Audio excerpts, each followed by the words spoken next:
দেখো বন্ধু, আজ দুপুরে চলে এসেছি হাঁসের মাংস, যে পাতি হাঁসের মাংস, আর তার সাথে নিয়েছি চই ঝাল। এখানে সব রকমের মশলা বেটে রেখেছি।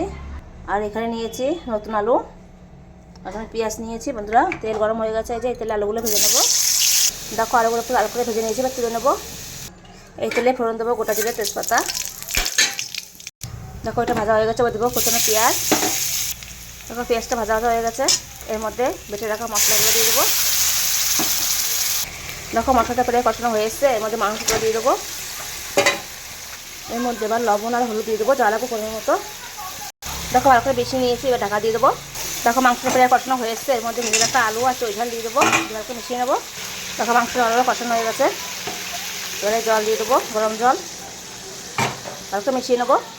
দেখো ঝোল দেবো, তরকারি কত সুন্দর ফুটে গেছে বন্ধুরা। এর মধ্যে এবার গরম মশলাগুলো দিয়ে দেবো। দেখো বন্ধু, হাঁসের মাংসের মতো হয়ে গেছে, এবার আমি ঢেলে নেবো।